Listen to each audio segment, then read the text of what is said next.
Assalamu alaikum, brothers and sisters. Welcome back to the Qur'anly YouTube channel. Today I want to share some thoughts with you from Surah Ikhlas. This particular chapter of the Qur'an, the 112th chapter, is for a Muslim, should be for a Muslim, one of the most important surahs to reflect upon. The whole Qur'an is important. We have to reflect upon the whole Qur'an. But if there's something we need to be reminded of and that we should remind ourselves of continuously, that is the oneness of Allah subhanahu wa ta'ala and how that impacts our own lives, right? Because a lot of people out there today are very confused, right? They have all these different philosophies and ideologies. They have all of these different views. You know, some are atheists, they don't believe in God at all. Some have their own new age type of spiritual outlook. And what this is resulting in is in a lot of confusion, a lot of heartache, a lot of depression, a lot of anxiety, a lack of identity, nihilism. It's really bad, right? And unfortunately, many Muslims are also falling into these same issues and problems. Now you may think, well, how can a Muslim fall into these problems? You know, how can a Muslim fall into nihilism? How can a Muslim have problem with identity? How can a Muslim not know what the meaning of life is? This is happening because we don't, number one, take the time out to learn about the fundamentals, the very simple basics of our deen. And number two, we don't take the time to remind ourselves of these things over and over again. Look, human beings, it's our nature, we forget. We're forgetful. Even with the most basic things, we forget those things. So it's important to continuously go back to the Qur'an and to read the Qur'an and continuously remind ourselves of these realities, especially those core concepts, brothers and sisters, such as Tawheed, the oneness of Allah subhanahu wa ta'ala, because that is going to impact the whole of your life. It's going to impact the way you see the world, it's going to impact the way you behave in the world, and it's going to impact how you feel. You know, how you feel deep down inside, how you recognize yourself, how you identify yourself. So Surah Ikhlas is one of those surahs that in a very simple way reminds us of those fundamentals that we need to be reminded of. What does Allah subhanahu wa ta'ala say? Qul huwallahu ahad. Say, proclaim that He is Allah who is ahad, who is uniquely one. And this is what I want us to really focus on today. Allah subhanahu wa ta'ala is telling us He is Allah. Who is Allah? What does the word Allah mean? In a very simple summary, when we say Allah, we are referring to the deity, the only deity, the only being, the only creator worthy of all worship and praise. Right? There is no other. And then Allah says He is Allah who is uniquely one. Ahad in the Arabic language it specifies a unique oneness. It's not a one you can take as in the number one or an object which is one and break it into parts, right? This copy of the Quran here, if one wanted to, they could take the front cover off, they can tear it off, they can tear the back cover off. You know, take this candle for example, right? This is one candle, okay? This is one candle. However, you can break down the glass into separate pieces, take out the wax, take out the wick from the candle. You know, you can break these things down. You know, this piece of foam right here, right? You can break down into parts. It's one piece, right? We're not talking about a wahid thing, that's one, but we're talking about ahad. Ahad is a unique, it's a unique one. It's a one you can't break into parts or pieces or split into different fractions. You can't do anything like that. Allah is uniquely one and alone. There is no other. There is no other deity or being or object that's out there that has any part in creating, you know, anything or sharing in that process of creation in any way, shape or form. So when we say Qul huwallahu ahad, this completely negates, for example, the idea of the Trinity, right? It completely, this whole, that there are three, you know, distinct beings but are one, all of this, no, Allah is uniquely one, that's it. You know, there is no other in any way, shape or form. Even when the atheists say there is no God, right? If you really follow through with their thinking, what they are doing in some ways is taking some of the attributes of Allah and giving it to the universe.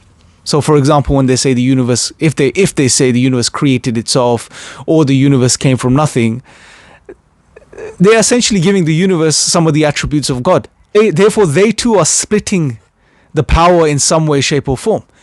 But Allah reminds us that He is Allah who is uniquely one and alone, right? Allahu Samad, who is absolute, eternal, who is completely independent, not in need of anything or anyone in any way, shape, or form.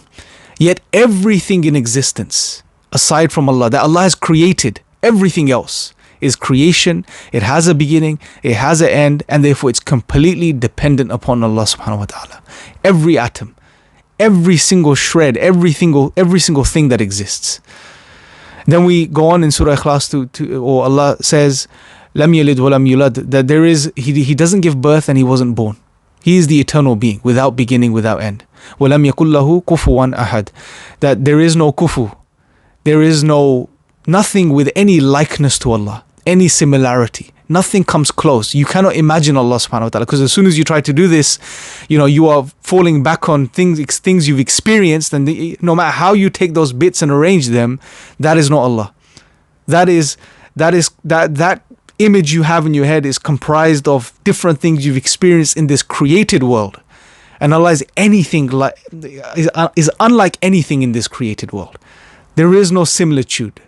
You can't compare Allah to anything or anyone.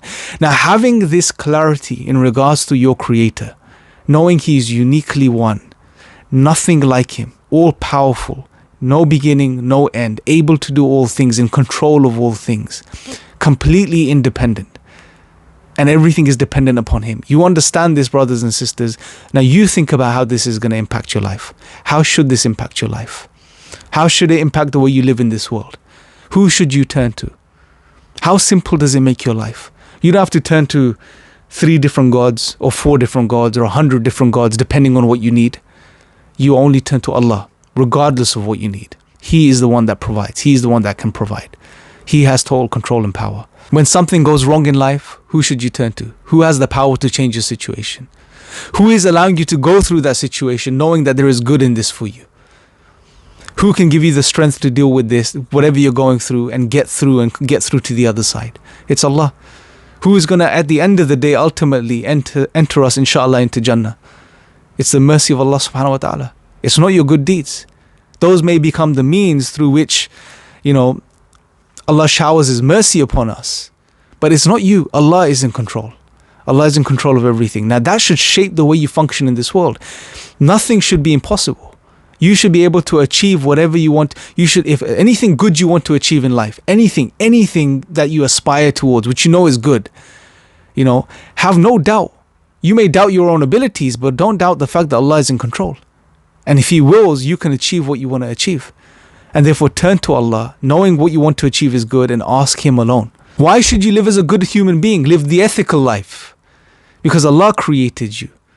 And if you do good and you live in a good way, He will reward you for it. He will give you the strength to do good, even though you may not believe it in and of yourself that you could do it. Even if you fall into sins, brothers and sisters, and you feel lost, and you don't say you've gotten to the point where you don't even believe in yourself anymore, that you can escape the sins you're involved in. Say you're at that point, and many of us get to that point. We've all experienced that at some point in our lives, where we say we're not going to do something, we do it again and again and again and again, and we do it so many times that we just lose all confidence in ourselves, all hope in ourselves. If you're at that position, brothers and sisters, know that Allah is the one that could take you out of that position. He can give you the strength. He can make the way for you. So never lose heart, never lose hope. Know that Allah forgives all sins. He is the one that forgives. But for us to this is going to enrich your life, brothers and sisters. This is going to change the way you function in this world. But for us to experience this and live this, we need to internalize Tawheed. We have to internalize Allah's unique oneness and not associate any partners with Him in any way, shape or form. If that's one thing you can take, no matter how low you are in life right now, if you could take that one thing and focus in on that one thing, right? Internalize Surah Ikhlas and focus in on the oneness of Allah and connecting with your Creator alone, not associating anyone in worship with Him. That is going to pull you out of no matter what hole you're in, brothers and sisters. That is the starting point. So keep that in mind, guys. Let me know your thoughts in regards to Surah Ikhlas in the comment section below. If you haven't already, download the Qur'anly app. You can get it on free trial, experience it for yourselves, see how it's going to allow you to connect with the Qur'an regularly, see how it's going to motivate you. Check out all of the features, inshallah. And I'm sure you're going to find it extremely beneficial. So definitely check that out, Qur'anly.app, and I'll speak to you guys next time. Assalamu alaikum.